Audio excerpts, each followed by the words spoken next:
All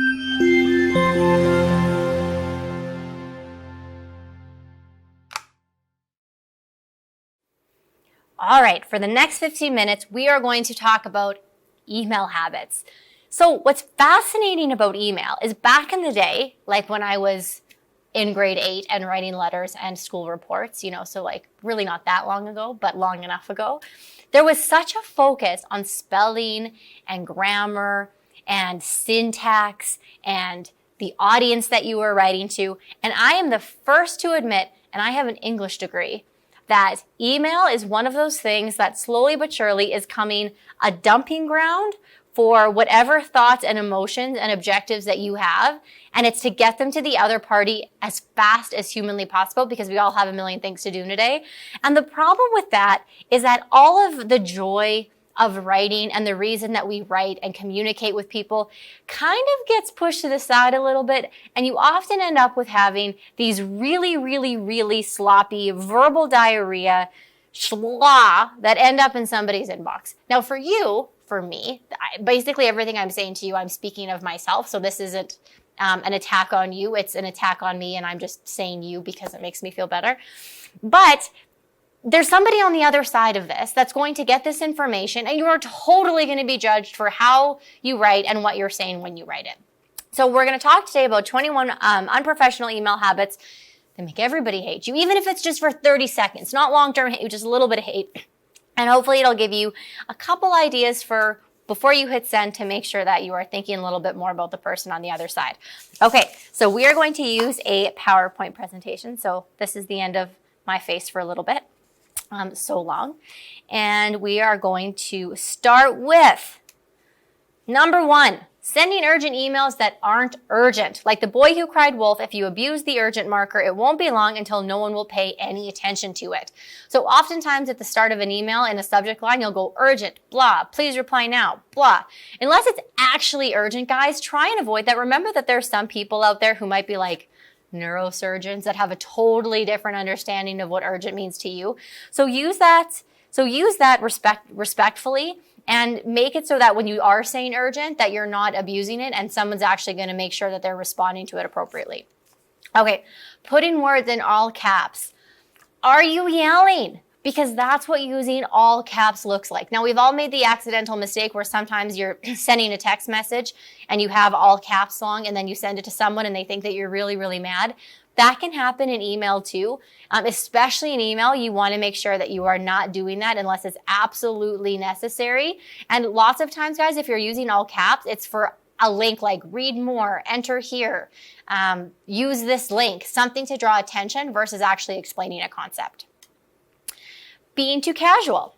While the tone of your message should reflect your relationship with the recipient, too much informality will make you come across as unprofessional. So this is a big one, that when it comes to knowing who your audience is, try and match it the best that you can. Don't try and be too hoity-toity with somebody that you have a casual relationship with. But in a business setting, it still is important to make sure that you're going to be 10 to 15%, a little bit more professional than you think you need to be, because at the end of the day, you are in a position of authority, seen as somebody who is the educator and advocating on behalf of someone, and you want to make sure that you're still getting that across in your tone. At the same time, you also do not want to be too stiff, because as soon as you come across as sounding a bit like a robot, you come as I don't want to say a position of authority that nobody likes, but at the same time, you don't want to sound that you're overbearing or that you're a bit of a know-it-all or that you don't understand the emotion beside something. So there's a fine balance. So save your legal jargon if possible for lawyers. Replying all. This is a big one. Email is not a party in the break room. It is a communication tool. There are lots of reasons that there are 5, 6, 7 people on an email chain. And sometimes it's because all of those people need the information, which makes sense. But when it comes time for you to reply, take a second thought and be like, does everybody on this email need to see my reply? Or is my reply really just meant for the person that I'm sending it to? Otherwise, it can add a bunch of unnecessary time for somebody else to have to go through communication that they don't actually need to see. CC'ing without approval. The best rule of thumb is to never assume it's okay to share an email with someone new to the conversation. So 2 things on this, guys. Thing number 1, if you are 5, 6 emails into somebody and you decide to CC somebody else, every other piece of communication that you and the other party have shared so far is visible by the new third party. And the first person involved in those emails may have changed their wording or included or unincluded something that they would have said if they knew that it was going to be open to somebody else. So make sure you don't do that. The other thing, which is a big one, is if you are trying to introduce somebody to somebody else, best practice is to ask the person you're trying to introduce first if it's okay for you to email introduce them to somebody else. Something that happens to me quite often that I don't love is somebody will email me CCing somebody else and they're like, hey, Kirsten, I want you to meet so-and-so because they have this company and I think it would be a really good fit and I would love for you to set up a meeting with them. Well, unfortunately, in many cases, my response is, hey, I actually don't have time for this right now. And I don't want to make the person making the introduction look bad, but it would have been a lot better had they asked me first. That way I could have reached out at a time that made sense to me and it would have kind of valued that a little bit more. So two better ways to use CCC. BCC'ing conveys distrust and secrecy. So, most of the time if you're BCCing somebody, everybody else isn't going to find out about it, but you never know when you're going to be in some sort of a conversation where somebody's going to bring up something that they shouldn't know and somebody else is going to realize that they were BCC'd on it. At the same time, the people that you're BCCing all the time, I think of this as like, I don't know how old everybody is, but in high school, you could do 3-way calls. So I could me and my best friend could be on the phone and she would actually be hiding there and nobody would know she would be there. And then we would call somebody else and have a conversation and the other person wouldn't know. It was awful. Girls are terrible. But that's kind of like BCCing in some ways.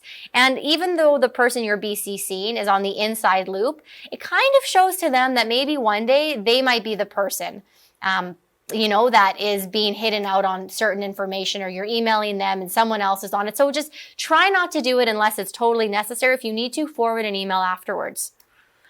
Sending emails past 3 a.m. This was something that when I first started my career, I was absolutely terrible at because of 2 things. Number 1, I wasn't efficient enough that I could get all of my work done during the day. So I would wake up in the middle of the night in a panic and start working and start sending people emails. And the other thing was, I didn't think much of it because I was like, oh, look how smart I am. Look how hard I'm working. Now everybody's going to know I was up working in the middle of the night. At best, people think you're a workaholic who does not have a life. And at worst, they think you're obsessive. So if you do need to send something at 3 o'clock in the morning, whether it's something you forgot to do the day before or you just can't get back to sleep unless you send something, there are a lot of really great email functions. Boomerang is one. Gmail has a send later tool. Write the email and schedule it for it to send at 6:30 a.m. if it needs to get passed. 6:30 is still a little bit early, but at least people don't think you're crazy. So use that tool, get it off your brain, send later. Using a vague subject line. Oh, this is one of my things that I hate. This is a personal pet peeve. This is something I don't do just because I hate it so much. It's me. Hey, FYI, open this. Gives the email recipient no indication of what you're emailing them about, and they're less likely to open your email as a result about it. Some of you may think, but now they have to open the email because they have no idea what it's about. The people who are opening it hating you because it's such an annoying way to send an email. So don't use a vague subject line. Let somebody know what the point of the message is. It's super respectful. Not including a subject line at all. This is also irritating to the recipient who is now forced to open the email to figure out what it's about.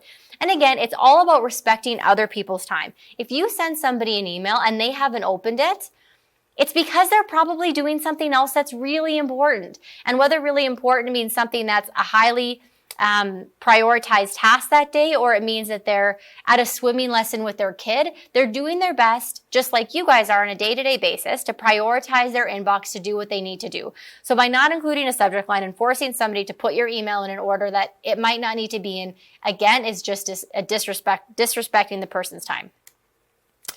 Starting a sentence in the subject line that you finish in the email's body. If you begin a thought or question that ends in the email, then the reader is once again forced to open the email, which is annoying. So here's a good example. Subject line. Looking to see if you have opened this file. you open the email and then it says for address 1234567. So somebody opens the email realizing that they don't even really remember what it is. So now they're going back to the subject line and the whole thing is a mess. So just don't do that. A ridiculous email address. Now, I really hope that everybody is past this, but anything cutesy, sexy, vulgar, or nonsensical will set a negative tone from the get-go. Now, you guys all have CIR email addresses, which is great. A lot of you have great email addresses that match your domain name, even when you're working with your clients. And it depends on your comfort level. But again, your job is to do the best you can for them. If somebody has a totally ridiculous email address and they're in correspondence with mortgage brokers and lawyers, people aren't going to take them as seriously as they might. And these are really big decisions that are made on behalf of their life by people who are looking at how they're communicating. So, especially first-time home buyers who might be like on the fence for getting financing, don't let them have a stupid email address. Let them know. Okay. Including cutesy quotes in an email. While having a tagline beneath your signature is acceptable, lengthy messages will probably go unread, take away from the professional tone, or just become burdensome. I had an advertising rep once that every single week changed some motivational something at the bottom, and it wasn't like 1 or 2 sentences. It was a novel of whatever it was. And although her intention was good, and although sometimes it was good, to say that it took away from the reason that we were emailing back and forth is just a fact. So if you have something, keep it short, keep it sweet, but don't let it get in the way of the rest of your emails. Okay. Sending too many personal emails. Jokes, touching stories, and motivational quotes, and on occasion could absolutely cheer up somebody's day, but they can also become tiresome. So I'm going to use an example that's kind of like this, not quite, but there is somebody that I know that sends me an e-card on every normal holiday, made-up holiday, cultural holiday. It doesn't matter what it is. I swear her full-time job is going online and sending me e-cards. And it's gotten to the point where 1, I don't even open her e-cards at all. 2, I feel like her e-cards are almost spammy. So that's kind of what it is, right? Like send things that are nice, but don't be overboard because again, you only need to take up somebody's mind share so much before, it becomes tiresome. Okay. Including a confidentiality notice at the end of every single email. When sending content or photos via email, remember it is always up to the recipient's discretion whether it remains confidential. This is a big one, guys. If you are sending something via email, whether it's PDFs, photos, copy in a normal inbox, if something is to be confidential, don't put that at the bottom of an email because nobody's actually agreed to it when they've opened it. So they've given no consent and they've already received the information. So if something is meant to be confidential, before you send over what's confidential, send them something first that says, hey, I'm about to send you something. I need you to agree to it. You can use an NDA agreement. You can write something up very quickly. Even them just replying back being like, yes, I'll make sure this is confidential and a court of law would hold up. But don't put it at the bottom of the first email because it doesn't matter at that point. Being snippy. People always remember the mean email, which is why you must not send one. I can't tell you how many times I regret sending an email that should have been a phone conversation or should have been in person.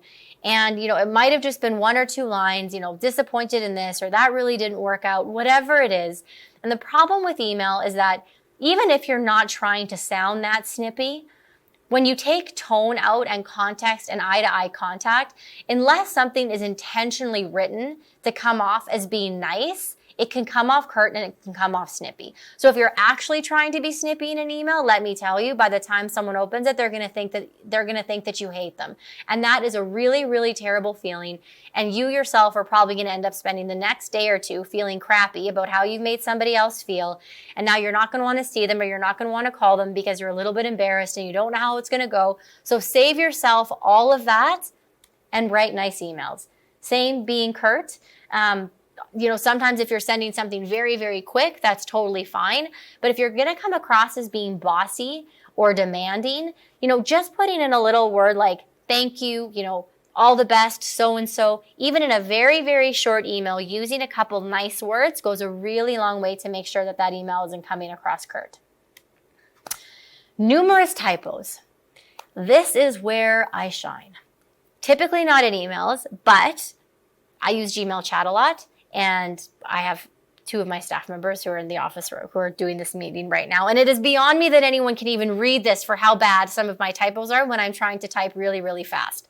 What I love about what you see on the screen right now is when it comes to email specifically, if you are out on the go, you are grocery shopping, you are with a client, you're doing whatever it is you need to be doing, and whatever you get in your inbox is so important that you need to physically stop what you're doing and not wait until you have a minute to type on your phone properly or open a computer to send an email, then it's probably important enough that you should look it over before you hit send, which is something that I don't think about very often, but reading this ran true to me because oftentimes I think, well, it really doesn't matter what it looks like because someone just wants the information.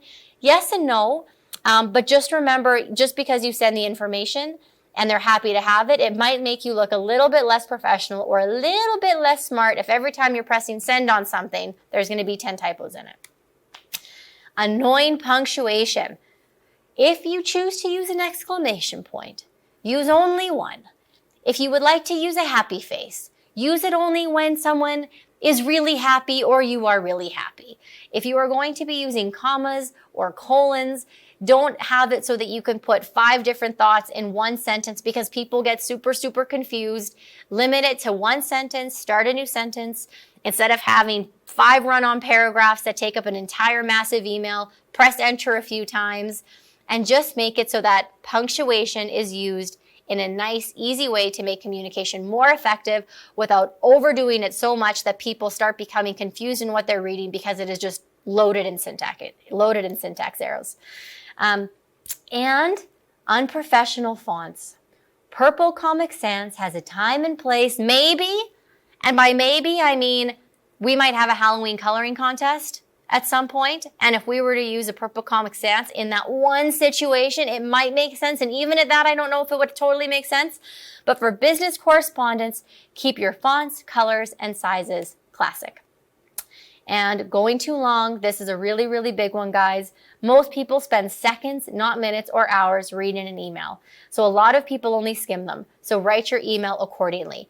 Think of this as writing almost like a press release, right? When somebody sends a press release to a newspaper, they go from the absolute most important topic at the very beginning to the very, very least important information being at the end. Because realistically, the editor reading this is going to spend 10 seconds deciding if this is important or not. And that's how they're making their decision on whether they're going to keep reading. So if you do have a long email to send, make sure that you're putting your value proposition of why it's worth someone's time at the top of this and try and keep things as concise as possible. If you're using bullet points or dashes in an email, people actually really, really appreciate that. It's like, what am I trying to get across and how do I do it as quickly as possible? Because again, nobody wants to read a novel. Even you look at Instagram, social media, YouTube videos, people don't want to watch really long videos. They just don't, which is why, even education content now is, 10 2-minute videos that you can watch because God forbid you put a 20-minute video up there because it just doesn't keep people's attentions. So emails are very much the same. So that is it, guys. While mastering the art of good email etiquette doesn't mean sending out beautifully crafted prose each time. That would take forever. If you can avoid these bad habits, you'll be off to a really great start and you will have less people hating you when you open their emails. So that's it, guys. I hope that you have a few little takeaways from that. I know that for me, even just saying this out loud again after reading it is going to make me put a little bit more thought into my email communication, which I'm sure lots of people are really going to appreciate.